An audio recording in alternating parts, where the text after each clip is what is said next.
AP BJP 2 రోజుల కీలక సమావేశాలు ముగిశాయి. బీజేపీ కీలక నేతలతో శివప్రకాష్ వరుసగా భేటీ అయ్యారు. క్షేత్రస్థాయిలో పొత్తులు, పార్టీ బలాబలాలపై సమీక్షించారు. పొత్తులపై అభిప్రాయాలు తెలుసుకున్నారు. అధిష్టానమే పొత్తులపై నిర్ణయం తీసుకుంటుందని చెప్పారు శివప్రకాష్. వారం రోజుల్లోగా పొత్తులపై క్లారిటీ వచ్చే అవకాశం ఉందన్నారు శివప్రకాష్. అలాగే పొత్తులపై క్లారిటీ వస్తే రెండో జాబితాలో ఏపీ బీజేపీ ఎంపీ అభ్యర్థుల పేర్లు వెల్లడించే అవకాశం ఉంది. ప్రస్తుతం ఏపీ బీజేపీ చీఫ్ పురంధేశ్వరి మాట్లాడుతున్నారు. లైవ్ లో చూద్దాం. నరేంద్ర మోడీ గారు అదేవిధంగా నడ్డా గారు తీసుకున్నటువంటి నిర్ణయం ఏంటంటే సంపర్క్ లేఖ జన్మత్ లేఖని ప్రజల్లోకి తీసుకువెళ్ళమని చెప్పి వారు కూడా ఆదేశించడం జరిగింది. దీని ద్వారా ఏమిటంటే దేశవ్యాప్తంగా కూడా 1 కోటి ప్రజల నుండి ఫీడ్బ్యాక్ తీసుకోవటం, అనేక రంగాల్లో ప్రజలు ఏ రకమైనటువంటి సమస్యలు ఎదుర్కొంటున్నారు, దాన్ని ఏ విధంగా పరిష్కరించాలి అనేటువంటి విషయాల మీద దృష్టి కేంద్రీకరిస్తూ జాతీయ మేనిఫెస్టోలో ఆ విషయాలు పొందుపరచాలి అని చెప్పి నిర్ణయం చేయటం జరిగింది. అలా చూసుకున్నట్లయితే ఆంధ్ర రాష్ట్రంలో దగ్గర 50,000 మంది ఆంధ్రుల దగ్గర నుండి ఫీడ్బ్యాక్ తీసుకోమని చెప్పి వారు చెప్పారు. మరి జనసంపర్క్ చేయడానికి బళ్ళు కూడా ఢిల్లీ నుండి వస్తాయి. గ్రామాలకు వెళ్లి ప్రజల్ని, సామాన్యుల్ని కలుస్తూ వారు ఏం ఆకాంక్షిస్తున్నారు అనే విషయాన్ని కనుక్కోవటం జరుగుతుంది. కనుక అంత ప్రజాస్వామికంగా పార్టీ ముందుకు వెళ్తున్నటువంటి సందర్భంలో ఈ ఎన్నికలకి సంబంధించి కూడా ఈ 175 అసెంబ్లీలు ఏవైతే ఉన్నాయో, అదేవిధంగా 25 పార్లమెంట్లు ఏవైతే ఉన్నాయో వాటి మీద దృష్టి కేంద్రీకరిస్తూ కార్యకర్తలతో మాట్లాడి అక్కడ ఉన్నటువంటి నాయకులు, సీనియర్లు ఎవరైతే ఉన్నారో వారందరితో కూడా చర్చించిన పిమ్మట వారి దగ్గర నుండి ఫీడ్బ్యాక్ తీసుకోవడం జరిగింది. అక్కడ ఉన్నటువంటి సామాజిక సమీకరణలు ఏ విధంగా ఉంటాయి, మరి అక్కడ ఎవరు అభ్యర్థులైతే బాగుంటుంది అనేటువంటి విషయాల మీద ఫీడ్బ్యాక్ అయితే నాయకుల దగ్గర నుండి తీసుకోవడం జరిగింది. వాటన్నిటినీ క్రోడీకరించిన తర్వాత మాకు ఒక ప్రొసీజర్ అనేది ఉంటుంది. పార్లమెంటరీ బోర్డు ఉంటుంది, అక్కడ చర్చ జరగాలి. చర్చ జరిగిన తర్వాత దాన్ని అనౌన్స్ చేయడం అనేది భారతీయ జనతా పార్టీలో ఆనవాయితీగా వస్తున్నటువంటి ప్రక్రియ. కనుక ఇప్పుడు వాటన్నిటినీ కూడా క్రోడీకరించి మేము ఈ ఫీడ్బ్యాక్ ఏదైతే ఉందో మేము జాతీయ నాయకత్వానికి పంపిస్తాము. వారు ఎప్పుడైతే మమ్మల్ని పిలుస్తారో దీని మీద చర్చ కూడా జరుగుతుంది. జరిగిన పిమ్మట ఏదైతే డిసిషన్ తీసుకుంటారో అది ఖచ్చితంగా మీ మాధ్యమంగా అందరికీ కూడా తెలియజేస్తామని చెప్పి తెలియజేసుకుంటున్నాం. మేము ఇంతకు ముందు కూడా చెప్పామండి. ఇప్పుడు 175 అసెంబ్లీలకు గాను మాకు దగ్గర 2,000 పైచిలకు అప్లికేషన్స్ వచ్చాయి. కనుక ప్రతి నియోజకవర్గంలో కూడా వచ్చినటువంటి అప్లికేషన్స్ నేను ఇందాక చెప్పినట్లుగా జిల్లా అధ్యక్షులు, సీనియర్ నాయకులు, అసెంబ్లీ కన్వీనర్స్ ఎవరైతే ఉన్నారో వారందరి ముందు పెట్టి వారితోటి చర్చించిన పిమ్మట వాటిని ఒకసారి క్రోడీకరించడం జరిగింది. ఎవరు అయితే బాగుంటారు అనేటువంటి విషయం మీద ఒక నిర్ణయానికి రావడం జరిగింది. వాటన్నిటిని మేము పైకి పంపిస్తాం. ఎందుకంటే ఒక అసెంబ్లీకి ఒక్కరు కాదు కదా, 4-5 పేర్లు ఉంటాయి.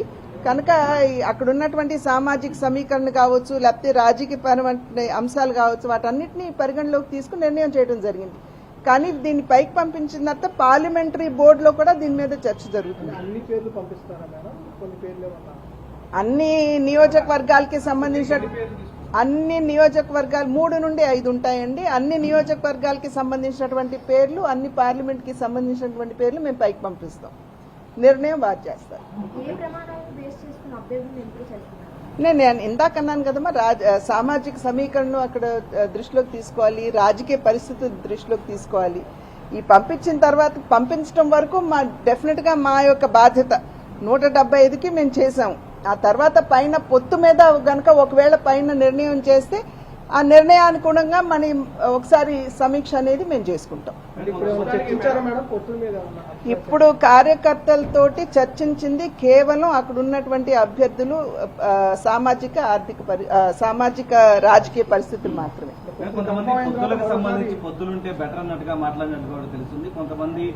ఇక్కడ పొత్తుల గురించి 2 రోజుల్లో కార్యకర్తలతోటి అస్సలు చర్చ జరగలేదు. కేవలం మాకు వచ్చినటువంటి అప్లికేషన్స్ ఏవైతే ఉన్నాయో అవి ఈ జిల్లా వారీగా అక్కడ ఉన్నటువంటి నాయకుల ముందు పెట్టి దాని మీద మాత్రమే చర్చ జరిగింది. ఇందాకన్నట్లుగా పొత్తు మీద నిర్ణయం పైన తీసుకుంటారు. మా బాధ్యత మేము అన్ని కూడా ఇక్కడ క్రోడీకరించి పైకి పంపించిన తర్వాత వారు ఒకవేళ పొత్తు మీద నిర్ణయం తీసుకుంటే మాకు తెలియజేస్తారు. దానికి అనుగుణంగా మళ్ళీ ఒకసారి సమీక్ష జరుగుతుంది. మేము 175 అసెంబ్లీలకు సంబంధించి 25 పార్లమెంట్లకు సంబంధించినటువంటి పేర్లు మేము ఇవాళ సమీక్ష అయిపోయింది కాబట్టి రేపు ఎల్లుండిలో మేము పంపిస్తాం. Thank you.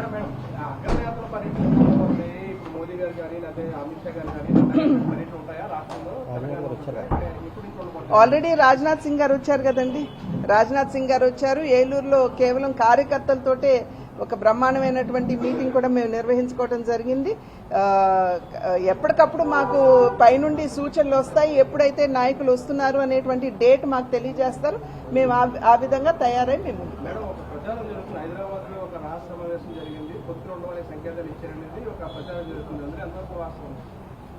నిన్న ఇవాళ ఇక్కడ జరిగింది కదండి. ఇక్కడ ఈ సమావేశం 2 రోజులు జరిగిన తర్వాత ఈ హైదరాబాద్ లో జరిగింది అని చెప్పడం ఎంతవరకు కరెక్ట్?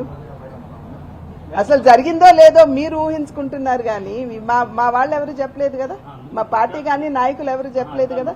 ప్రచారం అని మీరే అంటున్నారుగా. సో దానికి సమాధానం ఇవ్వాల్సినటువంటి అవసరం ఉంది. నిన్న ఇవాళ జరిగినటువంటిది చాలా మేజర్ మీటింగ్ మాకు. నమస్కారం.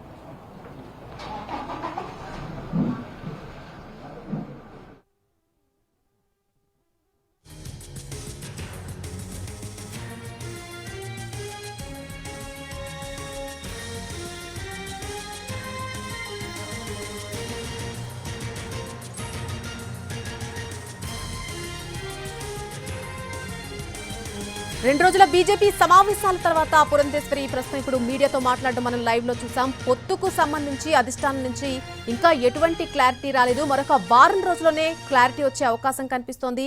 అప్పుడు పొత్తుకు సంబంధించి చర్చిస్తామంటూ కూడా పురంధేశ్వరి చెప్పారు. అలాగే ప్రజలు అసలు ఏం కోరుకుంటున్నారో తెలుసుకుంటాం, అలాగే ప్రజా సమస్యలపై 1 కోటి మంది నుంచి కూడా ఫీడ్బ్యాక్ తీసుకుంటామంటూ పురంధేశ్వరి చెప్పారు.